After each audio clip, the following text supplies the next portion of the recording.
कालम कृपालम करालम महाकाल कालम कृपालम दुरागार संसारे पालम तो गुणाकारी संसार पालम तो कालों के काल महाकाल, इनके सामने न जाने कितने अरबों खरबों बार इंद्र दक्ष प्रजापति हैं सब आए और चले गए। आज दक्ष छोटा सा पद पा करके उसे इतना अहंकार हो गया कि वह बहुत भला बुरा कहा। अब आप कल्पना करिए, ये घटना बहुत पहले घट चुकी है। लेकिन अच्छा एक बात ये बताइए आप लोग, दामाद जी ससुरारी में जाएं और ससुर जी गरियाई के भगाई दे तो व्यक्ति घर आएगा तो सबसे पहला क्रोध किस पर उतरेगा बताइए? अपनी पत्नी पर ही वो भड़ास निकालेगा। वही कहेगा देखा फलाने की बिटिया, आज के बाद वहां तुम तो कदम रखबू तो हम कदम रख। लेकिन भगवान भोलेनाथ देखिए, भगवती सती से आज तक बहुत पहले की घटना है, इसकी चर्चा तक नहीं की। आज जब भगवती सती पूछ रही है कि आपको निमंत्रण नहीं, मेरे पिता यज्ञ कर रहे हैं, हमें कोई सूचना नहीं, स्वामी कारण किया है, तब बड़ी सरलता से कहते हैं अरे ब्रह्म सभा हम सन दुख माना ते अजहू कर श्री राम जय राम जय जय राम श्री राम जय राम जय जय राम। देवी ब्रह्मा की सभा में एक बार उनको तुम्हारे पिता को मुझसे कुछ कष्ट हो गया था, इसीलिए आज तक मेरा अपमान करते चले आ रहे हैं। भगवती सती ने कहा स्वामी अगर किसी बात पर हमारे पिता से आपकी अनबन हो गई है तो ये आपके पिता हमारे पिता और आपके बीच की बात है, लेकिन मेरे मायके में यज्ञ हो रही है तो मैं अवश्य जाऊंगा। स्त्री का स्वभाव ही ऐसा कुछ होता है, नैहरे का नाम सुनता है कुछ दूसरा हुए लगा। भगवान भोलेनाथ ने समझाया, कहा देवी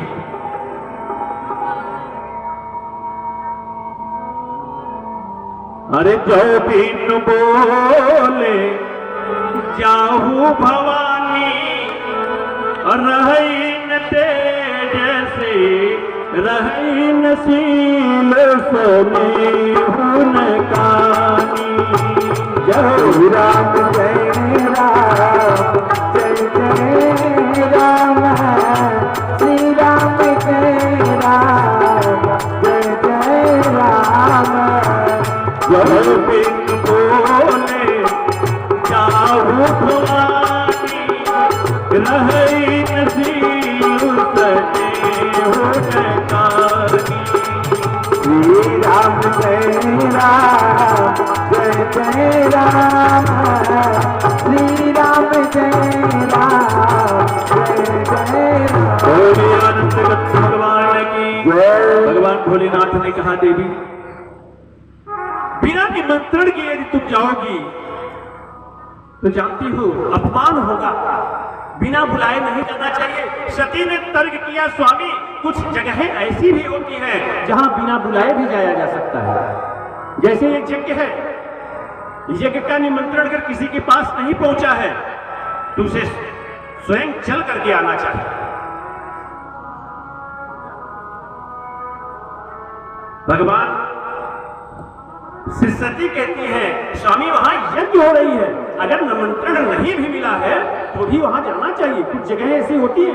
भगवान भोलेनाथ ने कहा सही है, लेकिन अगर वहां कोई विरोध करने वाला बैठा हो तो चाहे यज्ञ हो रही हो, चाहे भगवान स्वयं आकर के वहीं खड़े हो, तब भी नहीं जाना चाहिए देवी। इसलिए वहां मत जाओ। सती कुपित हो गई, भगवती कुपित हो गई, बाल बिखर गए, नेत्र 2 कदम आगे चलती थी, 4 कदम पीछे आती थी। भगवान भोलेनाथ ने जब सती को क्रोध को देखा, उन्होंने कहा शांत हो जाओ प्रिय, क्रोध का परित्याग करो और सम्मान के साथ जाओ। देखिए, स्त्री के हठ के आगे सबको झुकना पड़ा, लेकिन वो जीवन में विनाश का कारण भी बन जाती है। वही महाभारत के युद्ध में के केंद्र में एक स्त्री द्रौपदी थी, और राम रावण के युद्ध के केंद्र में भी एक स्त्री है।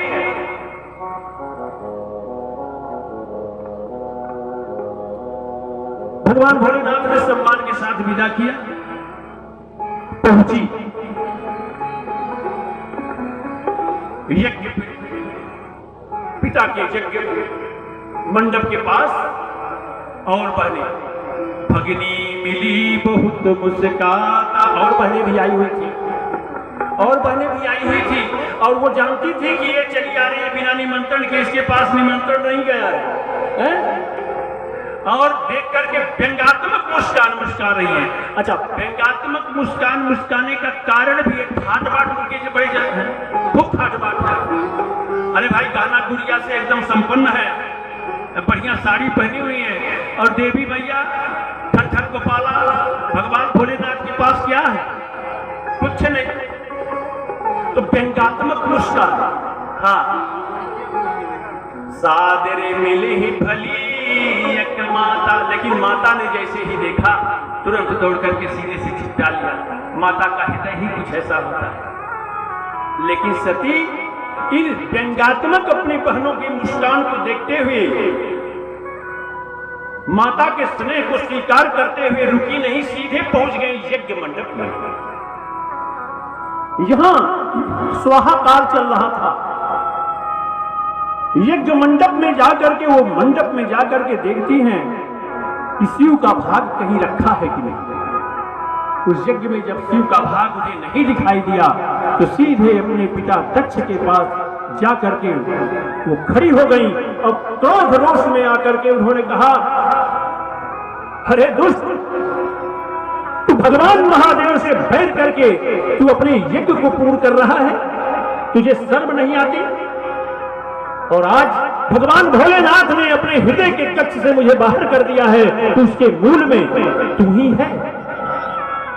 आज मेरे जीवन में जो प्रतिकूल वातावरण रह करके आता है, वो तेरी पुत्री होने के नाते आता है। इसलिए आज मैं इस शरीर को ही समाप्त कर देना चाहती हूं।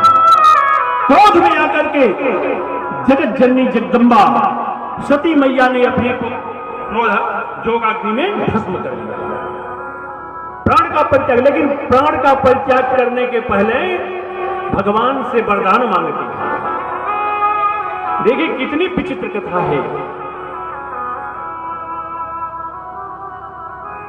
भगवती सती भगवान से प्रार्थना करती है कि हे प्रभु, किस भगवान से प्रार्थना करती है? जिस भगवान की परीक्षा लेने गई थी, उसी भगवान से प्रार्थना कर रही है, और कह रही है कि हे प्रभु, मेरा दूसरा जन्म तो आप देना, लेकिन किसी दक्ष की पुत्री मत बनाना।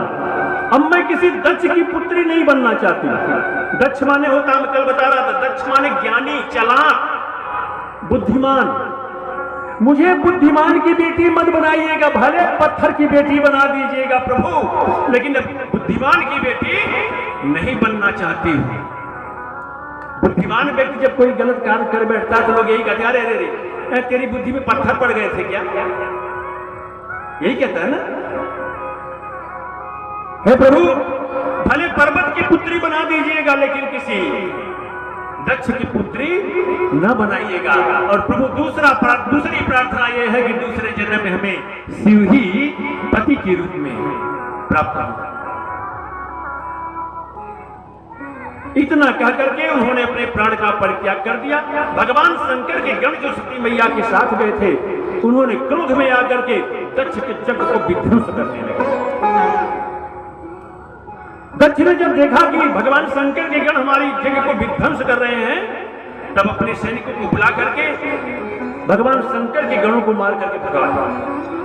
जब ये सूचना भगवान शंकर के पास जाकर के बताए तो भगवान क्रोध में आकर के जटा के एक बाल को उखाड़ करके पटका और वीरभद्र का प्रकट हुआ और वीरभद्र को आदेश दिया कि जाकर के दक्ष का सर्वनाश कर डालो। और वीरभद्र जी आकर के जितने साधु महात्मा सब आए थे सबकी दाढ़ी साढ़ी नोच करके यज्ञ तहस नहस करके यहां तक कि दक्ष के यज्ञ को सर काट करके उसी हवन कुंड में डाल दिए।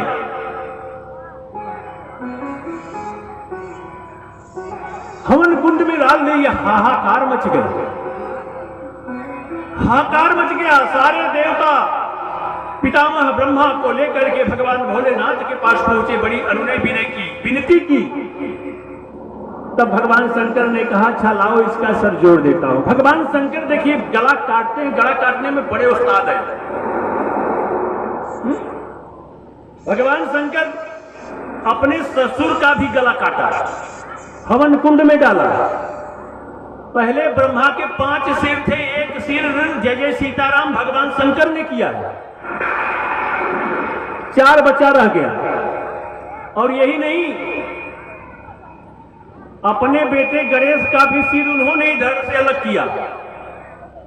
हम उस गणेश की पूजा नहीं करते जिसे पार्वती जी ने बनाया था, नहीं, हम उस गणेश की पूजा करते हैं जिसका सर काट करके दूसरा सर भगवान शंकर ने लगाया है, उसी गणेश की पूजा करते हैं। तो भगवान शंकर गला काटते में बहुत तेज है, सबसे पहले गले पर वार करते हैं।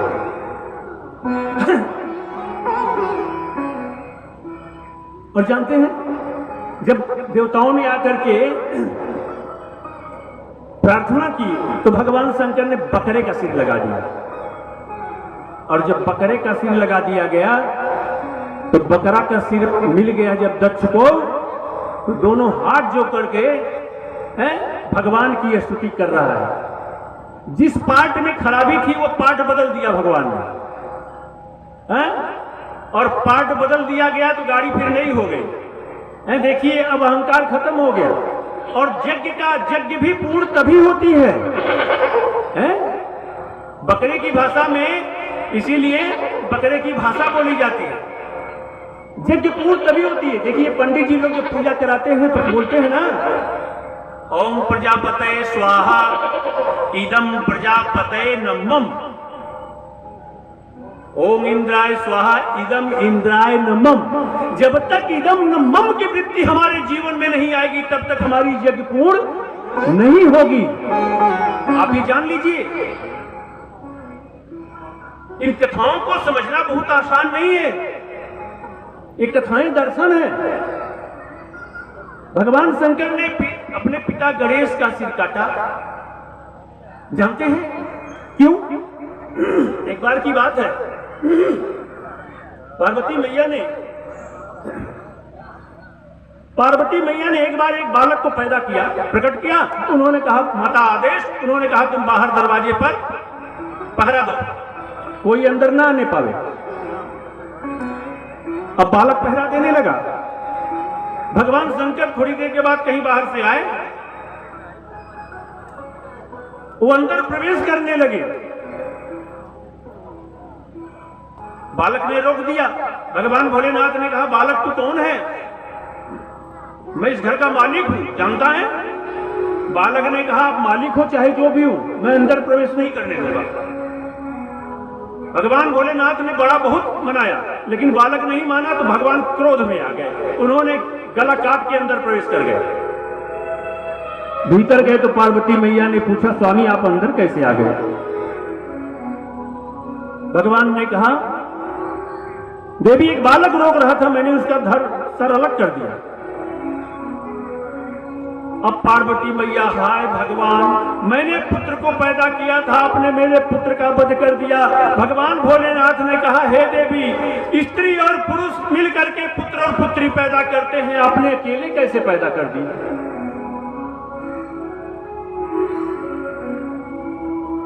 आपने अकेले कैसे पैदा कर दिया? तो चलो अब आधा तुम्हारा रहेगा और आधा मेरा रहेगा। इस रहस्य को समझिए। पार्वती है श्रद्धा, श्रद्धा हृदय का धर्म है, और भगवान शंकर है मूर्तिमान विश्वास। विश्वास जब कभी हमारे अंतःकरण में बैठेगा तो कहीं बाहर से ही आएगा। पहले विश्वास नहीं होता है, पहले हम श्रवण करते हैं, सुनते हैं, जानते हैं, तब कहीं से बाहर विश्वास आता है हमारे अंतःकरण में।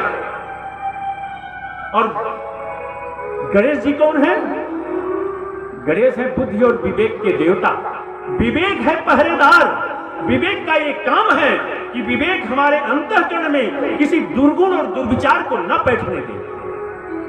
हमारे अंतःकरण में विश्वास तो आवे, क्योंकि वो इसका मालिक है, लेकिन हमारे जीवन में काम, क्रोध, लोभ, राग, द्वेष, ये दुर्गुण ना आने पावे। गणेश रूपी विवेक ये पहरेदारी करते हैं।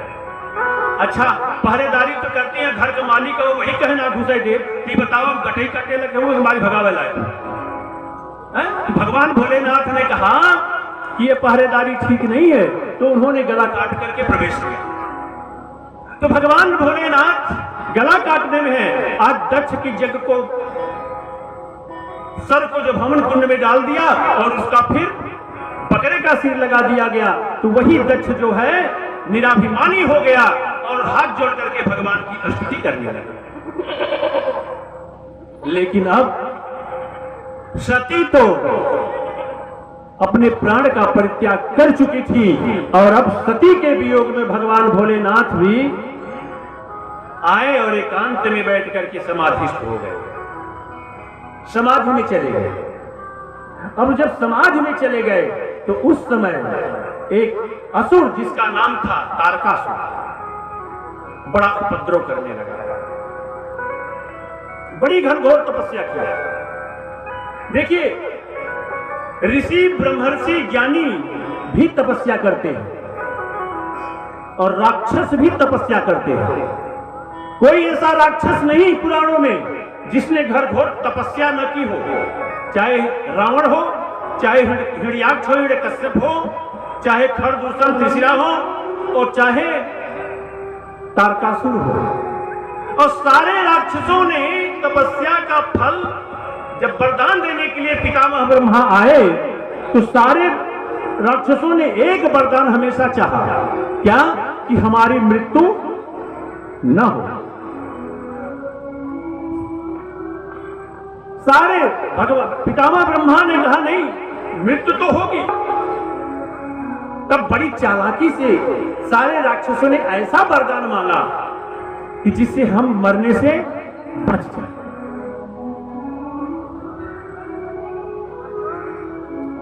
रावण ने जब तपस्या किया और वरदान देने के लिए ब्रह्मा आए, तो रावण ने क्या मांगा?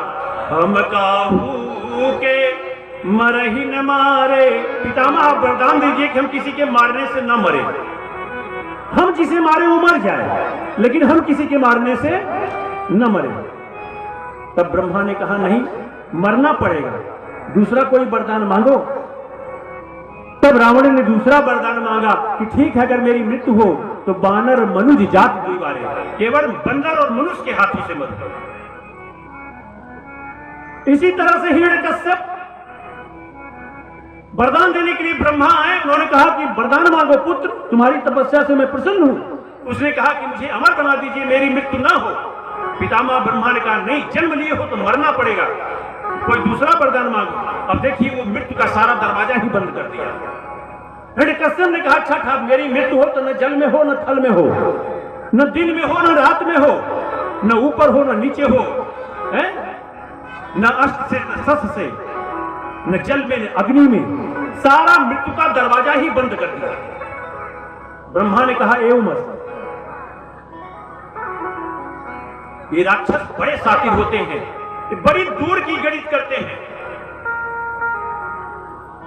ठीक इसी तरह से तारकासुर जो था, ये भी बड़ी घनघोर तपस्या किया।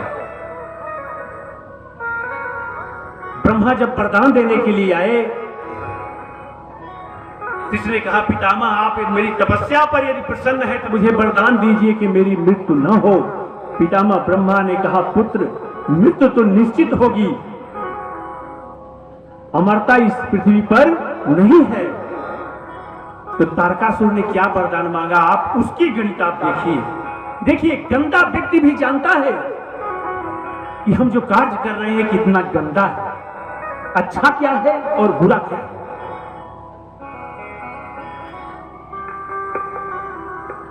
तारकासुर की गणित कितनी तेज है। तारकासुर जान रहा है कि भगवान भोलेनाथ की पत्नी सती जो है अपने को भस्म कर चुकी है और भगवान भोलेनाथ इस समय समाधि में है। समाधि में कौन जाता है जानते हैं? चित्त वृत्तियों का निरोध को ही योग कहते हैं, पतंजलि योग सूत्र कहता है।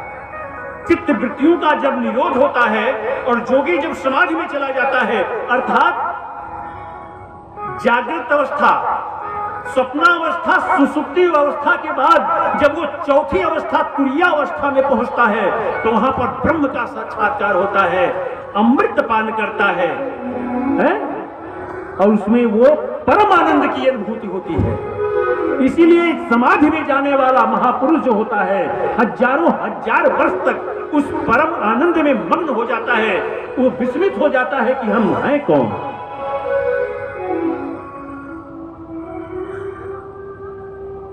तो ऐसा महापुरुष, ऐसा महायोगी जो परम आनंद की प्राप्ति कर रहा है अपने जीवन में, क्या कभी जो स्त्री सुख क्षणिक सुख होता है,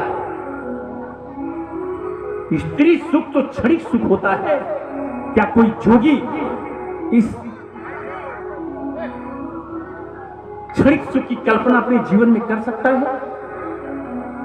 अरे हंसा पाया मान सरोवर, हंस तो मान सरोवर में रहता है, मान सरोवर में रहने वाला हंस, अरे मन मगन भया तो को बोले। मगनता जब जीवन में आती है तो वाणी बंद हो जाती है, समाधि लग जाती है। हंसा पाया मान सरोवर, हर ताल तलैया को डोले, मन मगन भया तो को बोले। जो परम आनंद की प्राप्ति कर रहा हो जोगी, वो स्त्री सुख की कल्पना कभी कर सकता है? उसने बड़ी चालाकी से ब्रह्मा से कहा, पितामह ठीक है, अगर मेरी मृत्यु हो तो आप यह वरदान दीजिए कि भगवान शंकर के बीज के द्वारा जो पुत्र पैदा हो उसके हाथों हमारी मृत्यु।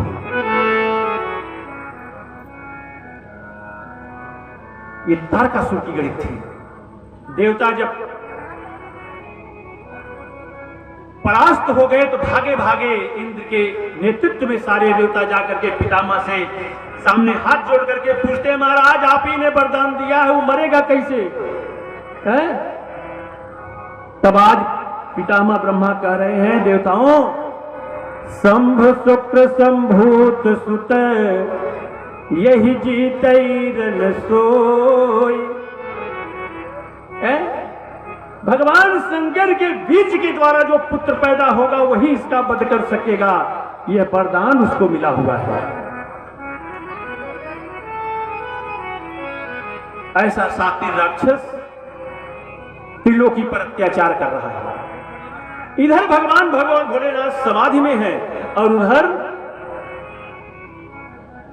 सती मैया जैसा भगवान से प्रार्थना की कि मुझे किसी बुद्धिमान की पुत्री नहीं पत्थर की बेटी बना दीजिएगा, तो यही कारण था।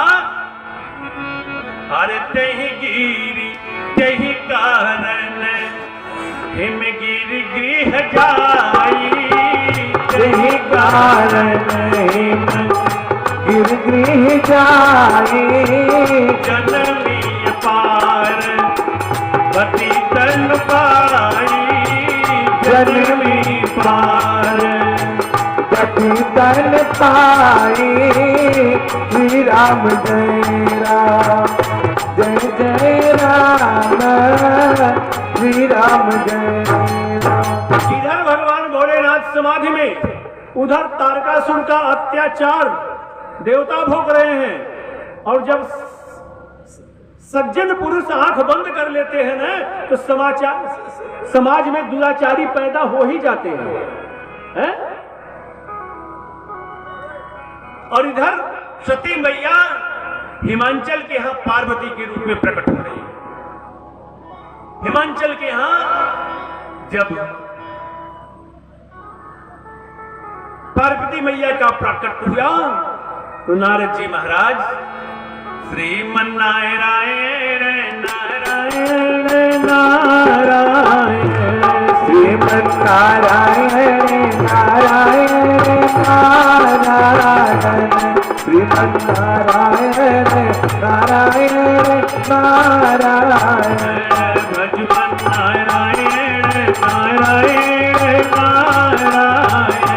भजमन नारायण नारायण नारायण भगवान की जय।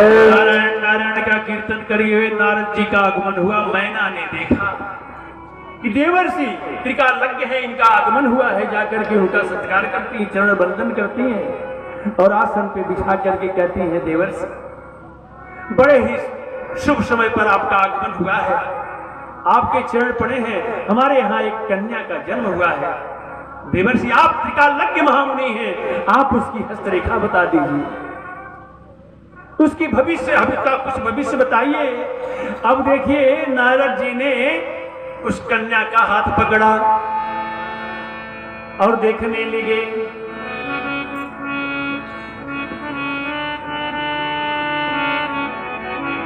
अरे शैल सुलक्षण सुताय तुम्हारी।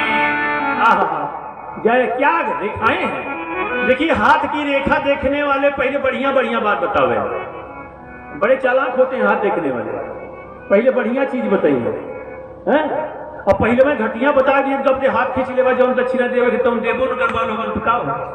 तो पहले कहिए हैं बड़ी आपकी रेखा तो बड़ी अच्छी है, आप ना एकदम सबकी भलाई करते हैं लेकिन बदले में आपको बुराइयां मिलती है।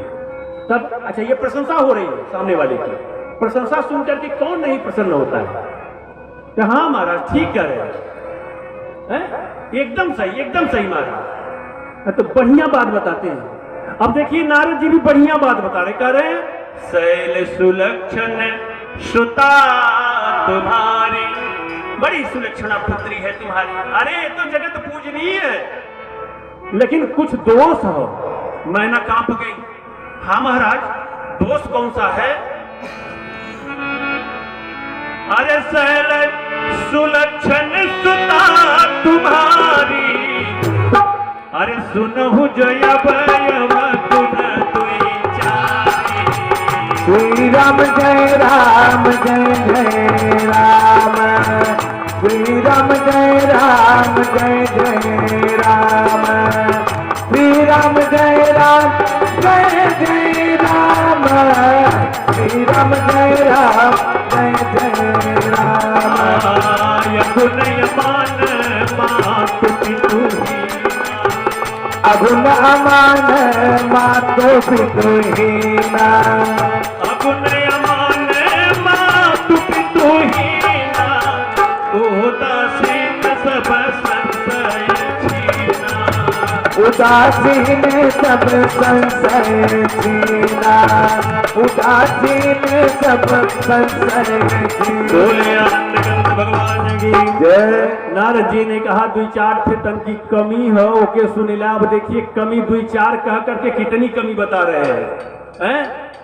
अगुण अमान मातु पितुहीना, एकर बर जवन होई जैसे एकर बियाह होई वो अगुण होगा। अगुण माने जिसके अंदर कोई गुण नहीं। मैंने कहा हे भगवान जब कौनो गुणे ना रही तो कैसे कमाई काव खियाई पियाई। अमान होगा, मान सम्मान को कोई ख्याल नहीं होगा। और महाराज नारद जी ने कहा मातु पितुहीना, ओकर माई बाप ना रही है। हे भगवान सासै ससुर ना रही है, बिटिया जाई तो केकरे सहारे रही। उदासीन, इसका जो बर होगा उदासीन देश में रहेगा। जोगी सब संशय छीना, जोगी जटिल जोगी होगा। मैना ने कहा देवर्षि जोगी से ब्याह होई तुम्हारी बिटिया के कवन सुख प्राप्त होई। अरे विवाह तो भोगी करता है, जोगी जटिल या काम, कोई कामना नहीं होगी उसके जीवन में, निष्काम होगा। नगन अमंगल वेश, नंग धड़ंग रहेगा, मंगल वेश में रहेगा। अस स्वामी यही कह मिलही पड़ी हस्तयस रेख। इसकी रेखा बताती है मैना कि इसके जीवन में ऐसा ही वर मिलेगा। अच्छा, वक्ता एक है, श्रोता वहां दो हैं। एक मैना है, एक जगज्जननी जगदम्बा पार्वती मैया बैठी हुई। दोनों पर उस वक्ता का दो तरह का प्रभाव पड़ रहा है। इसको सुनकर के नन्ही सी जगज्जननी जगदम्बा मैया प्रफुल्लित हो रही है और मैना रुआसी हो गई। हाथ जोड़ करके कहती है देवर्षि आप तो त्रिकाल लग गए हैं,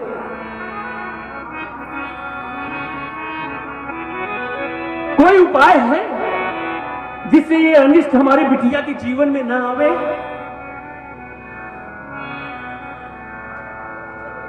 देवर्षि ने कहा हाँ एक उपाय है। कौन सा उपाय है महाराज? देवर्षि नारद ने कहा अरे जब तप करई हर कुमारी तुम्हारी, जब तप करई कुमारी तुम्हारी, जब तप करई कुमारी तुम्हारी, भावी हुए सतहित पुरानी, भावी में सती त्रिपुरारी, भावी में सती त्रिपुरारी, श्री राम जय। बोले आनंद गंद भगवान की जय। बड़ी ही चालाकी से नारद जी ने पार्वती मैया को भगवान भोलेनाथ से जोड़ दिया है? कहा मैना एक ही देवता में वह शक्ति है कि जो विधाता की लेखनी में संशोधन कर दे। भावे हुए सके त्रिपुरारी। इसको सुनकर के मैया को बड़ी प्रसन्नता हुई। अब बड़ी नन्ही सी अवस्था है, छोटी सी अवस्था है, चल पड़ी तपस्या करने के लिए।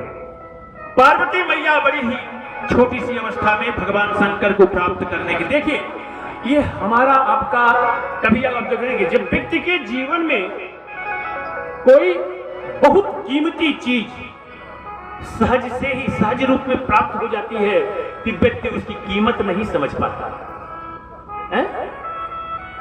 यही भगवान भोलेनाथ पिछले जन्म में इन्हीं पार्वती मैया को जब इस सती रूप में थी तो पति के रूप में प्राप्त थे, लेकिन उस समय दक्ष की पुत्री होने के नाते भगवान भोलेनाथ की कीमत नहीं समझ पाई। आज उसी भगवान भोलेनाथ को प्राप्त करने के लिए, पति के रूप में प्राप्त करने के लिए इतनी कठिन साधना करने जा रही हैं, इतनी छोटी अवस्था में। अरे सम्मत सहस मूल फल खाए, सम्मत सहस मूल फल खाए, साग खाई सत परस गवाए, साग खाई सत परस गवाए, साग खाई सत परस गवाए। कछु दिन भोजन बारी बतासा, कछु दिन भोजन बारी बतासा। हजारों वर्ष तक केवल फल फूल का खाती रही मैया और उसका भी परित्याग कर दिया। साग खाई 100 वर्ष तक केवल साग का पान करती रह गई। इसके बाद उसको भी छोड़ दिया, उसका भी परित्याग कर दिया। अब कछु दिन भोजन किसका करती थी? बारी बतासा। बारी बतासा माने बयार हवा पी कर दिया। कछु दिन भोजन बारी बतासा किए कठिन कछु दिन उपवासा। कठिन कछु दिन उपवासा, कठिन कछु। चलो जल्दी जगदम्बा भाई का भक्षण करके रह गई हजारों वर्ष तक। आप कल्पना करिए, भगवती यही पार्वती, वही सती मैया पार्वती के रूप में है, आज भगवान को प्राप्त करने के लिए कितनी कठिन साधना कर रही है। बेलपाती मही बड़ी सुखाई।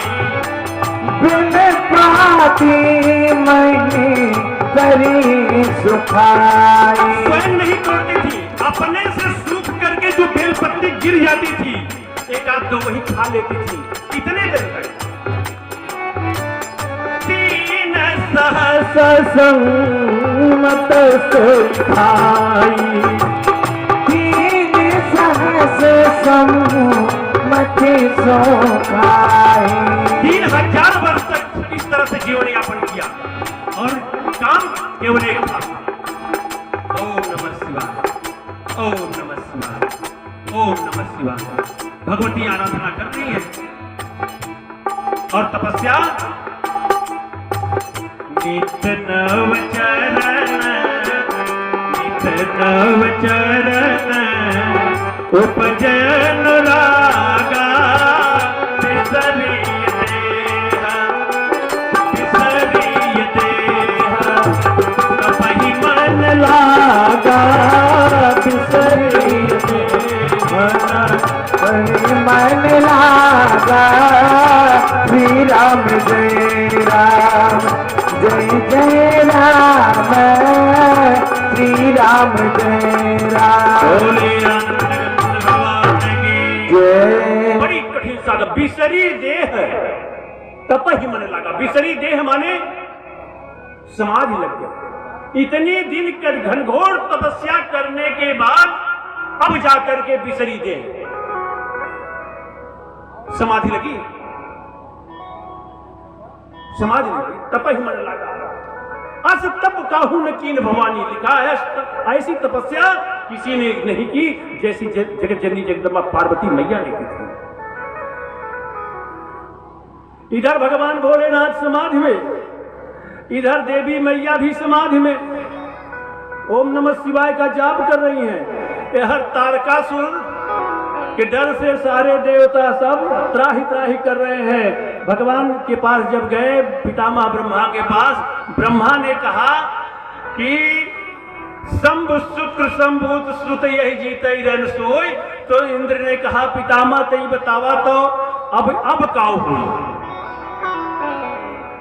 तो भगवान शंकर के ब्याह कैसे करावल जाए? केकर हिम्मती होगी जाएगी कहे उनसे चला ब्याह कहे। तब पितामह ने कहा आइए हम लोग नारायण की उपासना करते हैं। तब नारायण की उपासना शुरू हुई।